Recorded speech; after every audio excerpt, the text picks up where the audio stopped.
کرتے ہیں اے قبر اس کو کچھ نہ کہنا. قبر کہتی ہے اللہ میں اس سے کیا کہہ سکتی ہوں, اس کے سینے میں تو تیرا کلام ہے. ہمارے مظفر گڑھ میں ایک وہ مرکز میں امامت بھی کراتے تھے حافظ غلام رسول صاحب مرحوم رحمہ اللہ. کثرت سے قرآن پڑھتے تھے, بہت قرآن پڑھتے تھے. انتقال ہو گیا, پھر ان کے دفن کرنے کے بعد انتقال کے بعد 1.5 سال کے بعد بارشیں بہت زیادہ ہوئیں تو پانی قبر میں آ گیا, قبر بیٹھ گئی. انہوں نے پھر خیر المدارس سے اور کراچی کے بڑے مدرسوں سے لاہور جامعہ اشرفیہ سے فتوے منگوائے, تو سب نے یہی کہا ضرورت کے بقدر قبر کھول کر اسے درست کر کے دوبارہ دفن کر دیا جائے. تو وہ کہنے لگے 1.5 سال کے بعد جب قبر کو کھولا گیا تو کفن بھی ویسا کا ویسی. کبھی اللہ دکھاتے ہیں کہ یہ آخرت کا اصل تو آخرت ہے.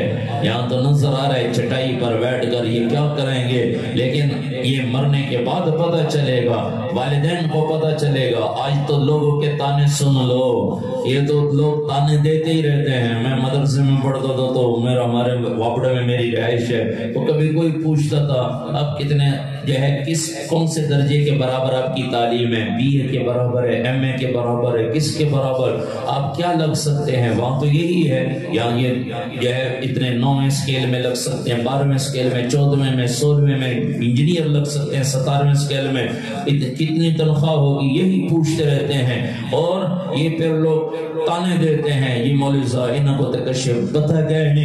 یہ آج کی بات نہیں ہے, یہ لوگ تانے دیں گے, لیکن کبھی اپنی اولاد کو دین سے محروم نہ کرنا. رب کی قسم دنیا عزت رزق اللہ کے ہاتھ میں ہے, اللہ پہنچا کر رہیں گے. جو رزق اللہ نے قسمت میں لکھا ہے میرے رب کی قسم جب تک وہ نہیں ملے گا اللہ موت بھی نہیں دے گا. موت نہیں آ سکتی اس وقت تک جب تک رزق جو اللہ نے لکھا ہے وہ ملے گا نہیں. اور یہ علماء کو اللہ کا فضل ہے. ایک مولوی صاحب کو پچھلے دنوں کسی نے کہا جی مہنگائی بہت تھی گئی ہے, میں بیٹھے ہوئے تھے, مہنگائی بہت تھی گئی ہے, اے تھی گیا او تھی گیا, پیٹرول مانگا تھی گیا. انہوں نے کہا کہ صاحب کیا پیٹرول مانگا تھی ہوئے, ڈالر مانگا تھی ہوئے, اسد جیتا میں نے دیسی مرغی مل دی ہے یا بکرے کا گوشت ملتا ہے, یہ سب کو کیا چاہیے.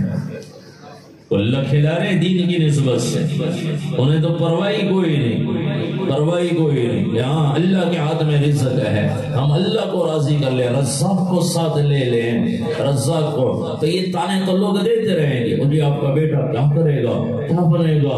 ایک آدمی ہمارے جاننے والے اپنے بیٹا, ان کا بیٹا حافظ بنا, پھر اس نے کہا میں عالم بنوں گا, تو انہوں نے کہنے لگے جی میرا باپ کہتا ہے وکیل بن جاؤ, کچہری میں بھی تو دین سکھانے کی ضرورت پڑتی ہے.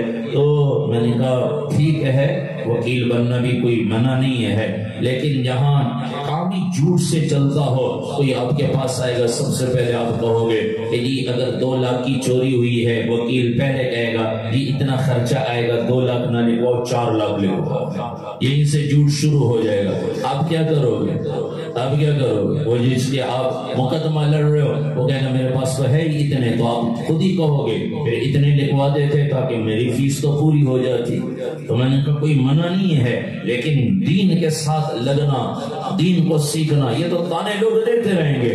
یہ مولوی صاحب یہ کیا بن گئے, یہ اللہ قرآن میں فرما رہے ہیں ان الذین اجرموا کانوا من الذین آمنوا یضحکون.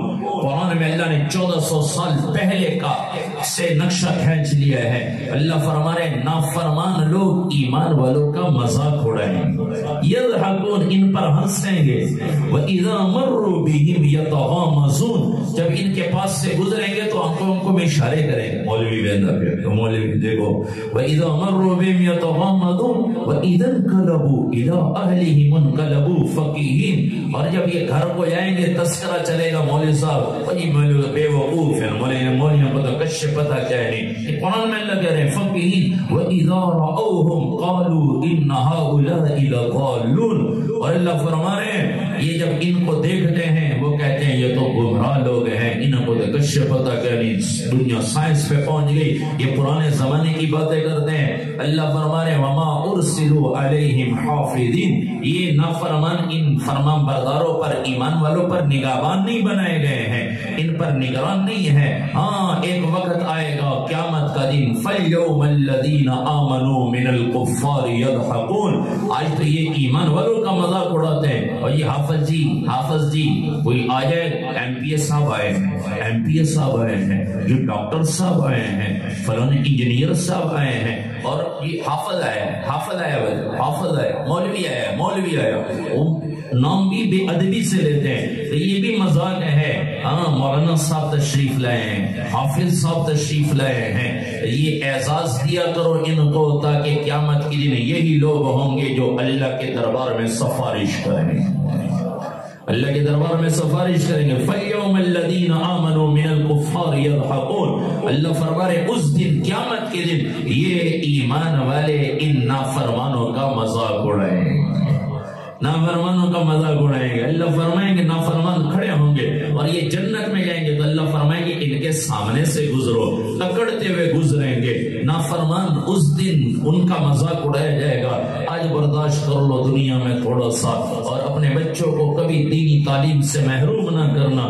یہی بچے ہیں جن کی وجہ سے قیامت کے دن نوازا جائے گا، قبر میں نوازا جائے گا، اور یہی آج تو یہ حافظ معیز صاحب کی یہاں دستار بندی ہوئی ہے، لیکن قیامت کے دن اللہ کے نبی فرما رہے ہیں قیامت کے دن حافظ قرآن کی وجہ سے سب سے پہلے اس کے والدین کی دستار بندی کی جائے گی۔ قیامت کے دن دستار بندی کس کی ہوگی؟ سب سے پہلے والدین کی، اللہ بلائیں گے حافظ قرآن کے والدین کو، اور اللہ کیا فرمائیں گے کہ میرے بندے آئے ہیں، انہیں جنت کا لباس پہناؤ، جنت کا لباس، اتنا قیمتی لباس، اللہ کے نبی نے فرمایا ساری دنیا مل کر اس کی قیمت ادا نہیں کر سکتی۔ پھر اللہ فرمائیں گے انہیں مشروبات پلاؤ، انہیں کھانے کھلاؤ، جنت کے کھانے، جنت کے مشروبات پلائے جائیں گے۔ پھر اللہ فرمائیں گے ان کے سر پہ تاج رکھو، کس کے سر پر؟ حافظ قرآن کے والدین کے سر پر۔ اس لیے آپ لوگ جن کے بچے حافظ قرآن ہیں خوش نصیب ہیں، ان کے سروں پہ قیامت کے دن تاج رکھا جائے گا، ساری دنیا کے انسان دیکھیں گے اور تمنا کریں گے۔ اللہ کے نبی نے فرمایا قیامت کے دن سب سے زیادہ حسرت اور افسوس وہ لوگ کریں گے، اشد الناس حسرتا یوم القیامہ، قیامت کے دن سب سے زیادہ حسرت وہ لوگ کریں گے جن کو اللہ نے سہولت دی تھی قرآن کو یاد کرنے کی، علم حاصل کرنے کی، پھر بھی علم اور قرآن حاصل نہ کیا۔ جامع احسن المعارف صاحبزادہ محمد قادری صاحب اور مولانا محمود احمد نقشبندی صاحب وغیرہ، ان کے اور ان کے باپ دادا نے ایک گلشن لگایا تھا، اور موقع ہے کہ آج اپنے بچوں کو قرآن پڑھائیں، لیکن اگر آج نہ پڑھایا تو قیامت کے دن اللہ کے نبی نے فرمایا سب سے زیادہ حسرت اور افسوس یہ لوگ کریں گے۔ اور یہ اب یہ دیکھیں گے کہ ان بچوں کے والدین کو تاج پہنایا جا رہا ہے، اس دن افسوس کریں گے، لیکن اس دن افسوس کا کوئی پرسان حال نہیں، اس دن کوئی فائدہ نہیں ہے افسوس کا۔ ہاں آج خیال آ جائے تو آج اپنے بچوں کو حافظ قرآن بنا لیں، اور اگر اپنے بچے حفظ نہیں کر سکتے تو کسی کے حافظ بننے کا ذریعہ بن جائے۔ اپن یہ تو اللہ نے راستے دیے ہوئے، الدال علی الخیر کفاعل، نیکی پر دلالت کرنے والا ایسے جیسے خود کرنے والا۔ اپنے بچے نے حفظ نہیں کیا تو کسی اور کے لیے ذریعہ بن جائے۔ میں وہاں مظفر گڑھ میں ہمارے جاننے والے ہیں، ان کا ایک بیٹا ہے ایک بیٹی ہے، 2 بچے ہیں۔ تو مجھے ایک مرتبہ جب میں پہلے، اب تو مصروفیت زیادہ ہو گئی، 2014 تک میں نے کچھ مدرسے میں پڑھایا، تو وہ کہنے لگے کہ 2010-11 کی بات ہے، کہنے لگے یہ ایک بچے کا مدرسے میں کتنا خرچہ ہے؟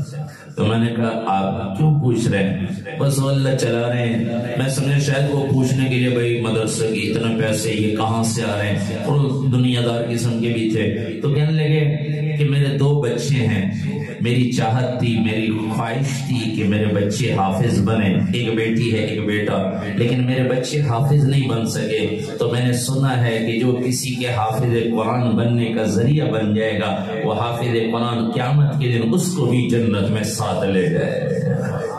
تو میں چاہتا ہوں کہ میری وجہ سے کوئی بچہ حافظ بن جائے. جب تک میری زندگی ہے میں مدرسے میں یہ پیسے دیتا رہوں گا. اس وقت میں نے کہا 1000 سے 1500 روپے, اس وقت 2010-11 کی بات ہے, تو میں نے کہا 1000 سے 1500 روپے تک خرچہ ہے ایک بچے کا. وہ کہنے لگے جب تک میری زندگی, اب تک ان کے چل رہے ہیں, اب تو انہوں نے بڑھا دیے ہیں, لیکن اب تک وہ کہتے ہیں. میں نے کہا تو میں نے مدرسہ چھوڑ دیا, کہتے ہیں بس آپ کسی مدرسے میں دے دیا کریں, میں آپ پر اعتماد ہے, جس مدرسے میں آپ کہتے ہو وہاں دے دیا کریں تاکہ یہ میرا صدقہ جاریہ چلتا رہے. تو مجھے خیال آیا یہ ایک تو دنیا دار کہلاتے ہیں, لیکن انہیں بھی یہ فکر ہے کہ میری آخرت بنے. ہمارے بچے حافظ نہیں بن سکے ہم چھوڑ دیتے ہیں, یہ ہمارے بچے تو حافظ نہیں. اگر اپنے بچے نہیں بن سکے تو کسی اور کا ذریعہ بن جائے. یہ مدرسے تو چلتے رہیں گے قیامت تک. اللہ کے نبی اللہ نے قرآن میں فرمایا انا نحن نزلنا الذکر وانا له لحافظون. قرآن کو ہم نے اتارا ہے اور ہم ہی اس کی حفاظت کرنے والے ہیں. اللہ چاہے تو کسی سے بھی حفاظت کا کام لے لے. حجاج بن یوسف ظالم بادشاہ گزرا ہے, تاریخ نے اسے ظالم کہا ہے. وہ جب قرآن پر اعراب لگ رہے تھے, زبر زیریں لگ رہی تھی, تو یہودیوں کا ایک وفد آیا, 10-12 آدمیوں کی جماعت آئی, وفد آیا, اور انہوں نے کہا حجاج ہم سے جتنی مرضی پیسے لے لو, رقم لے لو, ایک کام کر دو, ایک کام کر دو. وہ کام کیا ہے کہ حضرت موسیٰ علیہ السلام اور خضر علیہ السلام جب گئے ہیں تو پھر وہ ایک بستی میں پہنچے, وہاں ان سے کھانا مانگا. فَأَبَوْا أَن يُزَيِّفُوهُمَا, تو ان بستی والوں نے انکار کیا. اور وہ بستی آتی ہے کہ وہ یہودیوں کی بستی تھی, اس لیے یہودی نبیوں کے پہلے سے دشمن چلے آ رہے, ہمارے نبی کے بھی دشمن تھے. اور قرآن میں اللہ فرماتے ہیں یہودی کبھی تمہارے دوست نہیں بن سکتے. تو وہ یہودی کہنے لگے ہم سے جتنے مرضی پیسے لے لو, بعد والے ہمیں لام تان کریں گے, یہودیت کو لام تان کریں گے. تو انہوں نے نبیوں کو اکرام کرنے سے انکار کیا. تو آپ ایسے کر لے یزیفوہما, یہ یا کی جو 2 نقطے ہیں یہ نیچے سے 2 نقطے مٹا دیں, اوپر 2 نقطے لگا دیں. ابو کا ایک نقطہ ہٹا کے اتو بنا دیں. اتو کا معنی کہ انہوں نے مہمان نوازی کی. ابو ہے نیچے نقطہ لگا ہوا ہے تو اس کا معنی انکار کرنا. اتو کا معنی کہ انہوں نے مہمان نوازی قبول کی. نیچے ایک نقطہ ہٹا کے اوپر 2 نقطے لگا لیں اور ہم سے جتنے مرضی پیسے لے لیں. تو حجاج بن یوسف ظالم بادشاہ تھا, کہنے لگے یہ میرا مہمان خانہ ہے, وہاں بیٹھو, آپ کا کچھ اکرام وغیرہ ہو جائے پھر بات کرتے ہیں. انہیں پہلے کھانا وغیرہ کھلائے, پھر اندر گیا, اندر سے تلوار نکال کر لایا اور کہنے لگا جس قرآن کی حفاظت کا اللہ نے وعدہ کیا ہے میں حجاج بن یوسف کون ہوتا ہوں اس قرآن میں رد و بدل کرنے والا. یہ کہہ کر تلوار چلائی اور 12 یا 10 آدمی یہودی سب کو قتل کر دیے. تو اللہ قرآن کی حفاظت کا کام کسی سے بھی لے سکتے ہیں. یہ قرآن قیامت تک رہے گا, اور قیامت تک قرآن کی حفاظت والے ادارے, مدارس, خانقاہیں, مساجد, یہ قیامت تک قرآنی مکاتب باقی رہیں گے, یہ چلتے رہیں گے. کبھی حالات اوپر ہوں گے, کبھی نیچے ہوں گے, یہ حالات بھی آتے رہیں گے کہ دنیا ہے امتحان کی جگہ. لیکن بھائیوں خوش نصیب ہے وہ مدرسے کو ہماری ضرورت, ہمارے مال کی ضرورت ہے, مدرسے کو ہماری ضرورت, ہمیں مدرسے کی ضرورت کو, مدرسے کو مال دینے کی ضرورت, مدرسے کو ضرورت نہیں ہے. مدرسہ تو اللہ چلا رہے, اللہ کسی سے بھی کام لے لیں گے, لیکن مجھے آپ کی ضرورت ہے کہ ہم مدرسے کے ساتھ تعاون کریں. اور جیسے ابھی مولانا فرما رہے تھے یہ باطل والے جتنے بھی ہیں یہ سب اسی ذریعے سے اپنے کاروبار, اپنے آمدن میں سے ایک حصہ انہوں نے مقرر کیا ہوا ہے. 2019 کے اندر پاکستان میں ایک سروے ہوا اور اس سروے میں پتہ چلا کہ پاکستان کے اندر 2019 میں 2100 ارب روپے کی لوگوں نے پیپسی اور کوکا کولا پی ہے. 2100 ارب روپے. اور یہودیوں کی جتنے بھی بڑے جو ان کی کمپنیاں ہیں ان کا اصول ہے وہ کمپنی تبھی کھولنے دیتے جب 40% 100 روپے میں سے 40 روپے وہ یہودیت کو دیتے ہیں, یہودیت کی تعلیم کے لیے. ہمارے ہاں تو اللہ کا فضل ہے, تبلیغی جماعت ہے, باقی ادارے ہیں, ختم نبوت وغیرہ مدارس مدارس ہیں، اس وجہ سے یا یہودیت کی تعلیم نہیں تو باہر ملک چلے جائیں آپ پوچھ لیں، انگلینڈ وغیرہ UK وغیرہ وہاں یہودیوں کی جماعتیں پھرتے ہیں، 2-3 آدمی پھرتے ہیں، لٹریچر ہوتا ہے ان کے پاس، عربی میں، اردو میں، انگریزی میں، جو جس زبان کا اسی کو وہ لٹریچر دیتے ہیں اور وہ کہتے ہیں مسلمان دنیا میں کوئی نہیں۔ اسی طرح یہ مرزائی قادیانی بھی یوں ہی کرتے ہیں۔ تو یہ ان کی مدد کون کر رہے ہیں؟ وہ لوگ جو ان کی مصنوعات کو استعمال کر رہے ہیں۔ 2100 ارب روپے کا 40% نکالے تو کوئی 850-900 ارب روپیہ بنتا ہے۔ 900 ارب روپیہ تو ایک سال میں ہم نے یہودیت کو دے دیا۔ ایسی قادیانیوں کی کتنی کمپنیاں ہیں، مسلمانوں کو پتہ ہی کوئی نہیں، اور وہ بڑے مزے سے کبھی ہم بھی بازار جاتے ہیں، یہ بوتل منگوائی، میں نے کہا نہیں بوتل میں پیتا نہیں، یہ شیزان منگوا لیتے ہیں، شیزان منگوا لیتے ہیں، اور میں نے کہا آپ کو پتہ بھی یہ شیزان جو ہے یہ کس کی بوتل ہے؟ وہ بولتا میں بوتل پیتا ہی نہیں ہوں، اور دوسرا یہ بوتل پیوں جو نبی کا جو ہے بے وفا ہے، جو اس نے نبی سے دشمنی لی ہے، غدار ہے، ان کی معیشت کو میں مضبوط کروں۔ تو کم از کم آج سے ہم یہ نیت تو کریں، ہم ان مدارس کو مضبوط کریں گے، اور وہ جو نبی کے دشمن ہیں ان کی معیشت کو ہم برباد کریں گے۔ ایک آدمی مجھے کہنے لگے ایک آدمی سے کیا ہوگا؟ میں نے کہا اگر ایک آدمی نیت کرے کہ میں نے یہودیت کی مصنوعات کو نہیں استعمال کرنا، میں نے قادیانی مرزائیوں کی مصنوعات کو نہیں استعمال کرنا، تو میں نے کہا ایک آدمی اپنے بچوں کو، اپنے گھر والوں کو اس پر آمادہ کر لے، پھر ایک آدمی سے آگے بڑھتے جائیں گے، ایک ہی فرد سے افراد بنتے ہیں، افراد سے قومیں بنتی ہیں۔ لیکن آج ہم نے کبھی اس طرح توجہ نہیں دی۔ جن کے بدر کا جو واقعہ ہوا ہے، اللہ کے نبی صلی اللہ علیہ وسلم نے کافروں کا قافلہ روکا ہے، کس وجہ سے کہ یہ مکے والوں کی معیشت کمزور ہوگی تو یہ مسلمانوں کو تنگ نہیں کریں، مسلمانوں کو تنگ نہیں کریں۔ ہم مسلمان ہی ان کی معیشت کو مضبوط کیا ہوا ہے، اس لیے وہ کبھی قادیانی ہو، تر پار کر نگر پار کر میں چلے جائیں، اتنے ان کی تبلیغ چل رہی ہے۔ ہم تو آج کہیں بات کرنے سے بھی ڈرتے ہیں، نہیں جہاں بھی بیٹھے بات کریں، اللہ کے نبی آخری نبی ہے، ختم نبوت ہمارا ایمان ہے، عقیدہ ہے، اس کے بغیر ایمان مکمل نہیں۔ بعض لوگ وہ قادیانی مرزائیوں کے موبائل پہ کوئی جو ہے کلپ بھیج دیتے ہیں۔ ایک آدمی نے مجھے کلپ بھیجا، بھائی یہ مرزائی یہ دیکھو یہ کیا کہتا ہے، میں نے کہا میں اس کی بات کیوں سنوں، یہ میرے نبی کا دشمن ہے، اس کی بات سننا ہی نبی سے بے وفائی۔ ہم تو اس کی بات ہی نہ سنیں، کیا دلائل دیتے ہیں؟ اگر دلائل سننے لگے تو اس کا مطلب ہے کہ ہم نے کچھ اسے سمجھ لیا ہے، ہم تو اسے مسلمان ہی نہیں کرتے۔ تو بھائیو آپ حضرات سے یہی گزارش ہے، یہ مدرسہ آپ کا اپنا ہے اور یہ انشاءاللہ قیامت تک چلتا رہے گا، لیکن بھائیو خوش نصیب ہے وہ آدمی جس کا مال مسجد میں لگ گیا، جس کا مال مدرسے میں لگ گیا۔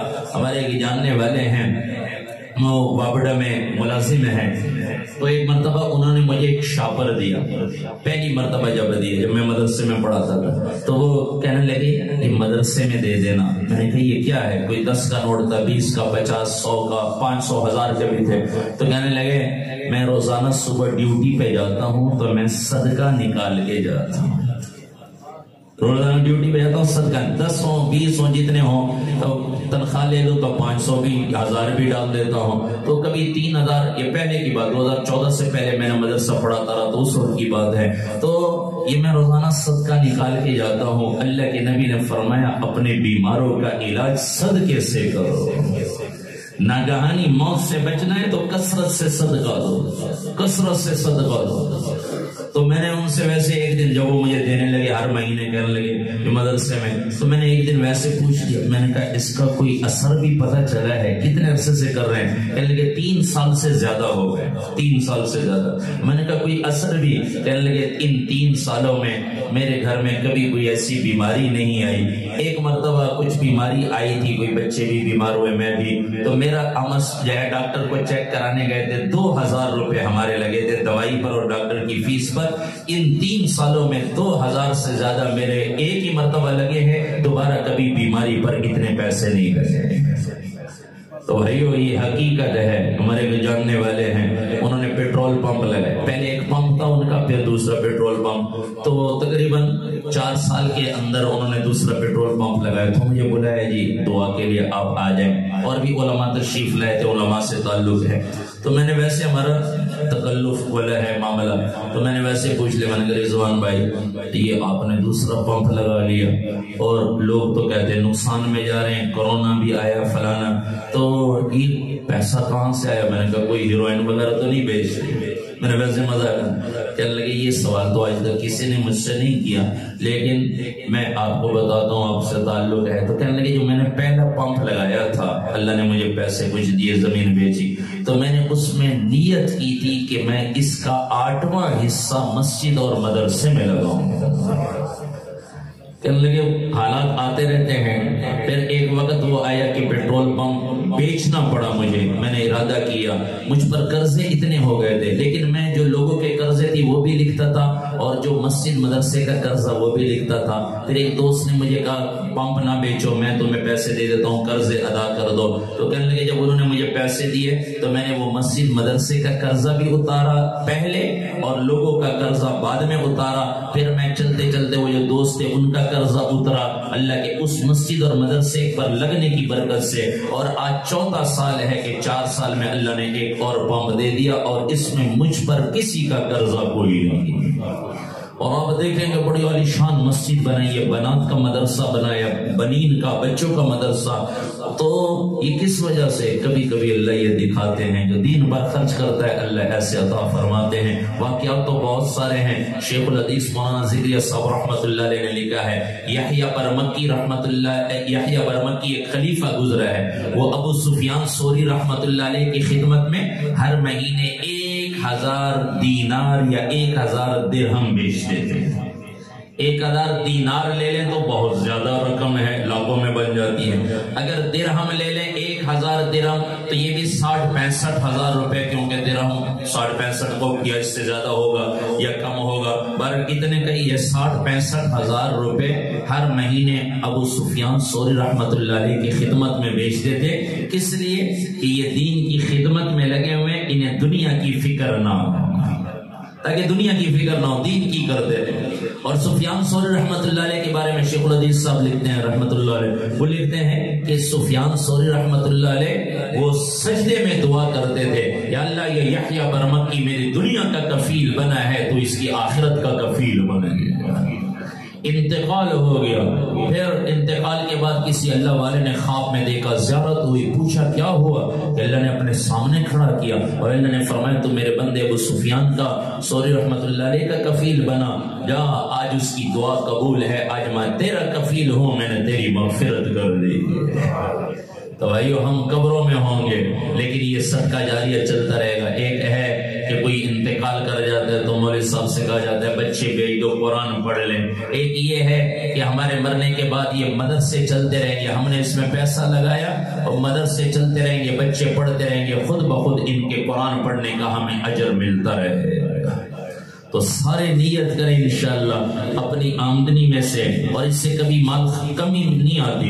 یہ جتنے بھی دنیاوی ادارے ہیں, ہمارا مظفر گڑھ اکیڈمیوں کا شہر کہلاتا ہے. ایک بچہ اکیڈمی میں داخل ہوتا ہے 2500 روپے اس کی ماہانہ فیس اور 5000 روپے اس کی داخلہ فیس. یہ آج سے 3 سال پہلے کا بتا رہا ہوں, اب تو شاید زیادہ ہو گیا. 2.5 رات بھی ہم موپاڑا میں تھے, ایک سکول تھا, تو ہم نے ویسے پوچھ لیا ہمارے ساتھی نے, کہنے لگے 2200 روپے ایک بچے کا ابتدائی بچے کی فیس ہے. 2200 روپے جو بچہ شروع میں داخل ہوتا ہے, 2200 روپے یہ ابتدائی فیس ہے. تو مدرسے میں تو بچے آتے ہیں, کوئی فیس وغیرہ نہیں, کوئی فیس نہیں, لیکن اللہ کے فضل و کرم سے چل رہے ہیں. تو بھائی جہاں دنیا میں خرچ کرتے ہیں وہاں دین کے لیے بھی. اس سارے مجمع سے میں یہی گزارش کروں گا, آج ایک ارادہ نیت کر کے اٹھیں کہ انشاءاللہ اپنی آمدنی میں سے ہر مہینے جتنا ہو سکے آسانی سے 500 روپے, 1000 روپے, 2000, 5000 جتنے اللہ نے وسعت دی ہے, ہر مہینے نیت کریں کہ انشاءاللہ جب تک میں زندہ ہوں میں مدرسے میں دیتا رہوں. کون کون نیت کر دے انشاءاللہ؟ سارے نیت کر دیں نا انشاءاللہ. 500 روپے کوئی زیادہ نہیں ہے. میں ایک جگہ وہ مسجد چھوٹی تھی تو میں نے کہا مسجد بڑی کر دو, انہوں نے جگہ لے لی. تو کہنے لگے ان سے ایک مطالبہ کرے. میں وہاں جمعہ پڑھانے گیا, انہوں نے کہا بس جو آدمی مسجد میں آئے 10 روپے 20 روپے جتنا ہو سکے مسجد کو دے دیں. ہماری دکان پہ فقیر آتے ہیں نا تو کچھ نہ کچھ دے دیتے ہیں. اللہ کے در پہ تو ہم خود فقیر بن کر آئے ہیں, تو اللہ کو دیں گے, اللہ بڑھا کر واپس کریں گے. تو یہ تھوڑے تھوڑے دیتے رہیں گے تو مدرسے والے کی پریشانیاں بھی نہ ہوں گی، تو یہ بھی دین کی خدمت میں لگے رہیں گے، ہمارے بچوں کو تعلیم دیتے رہیں گے، اس کا ہمیں اجر ملے گا۔ اللہ سے دعا ہے اللہ تبارک و تعالیٰ اس ادارے کو دن دوگنی رات چوگنی ترقی عطا فرمائے، پورے عالم میں دین کے زندہ ہونے کا ذریعہ بنائے۔ صاحبزادہ محمد قادری صاحب، محمود احمد نقشبندی صاحب اور تمام جتنے بھی انتظامیہ ہیں اور جو آباب تعاون کرنے والے، اللہ سب کے جان مال عزت آبرو میں برکت عطا فرمائے۔ ہم سب کو اللہ اپنے پیارے نبی صلی اللہ علیہ وسلم کی سچی اتباع نصیب فرمائے۔ وآخر الدعوانا الحمدللہ۔ اللہم صلی اللہ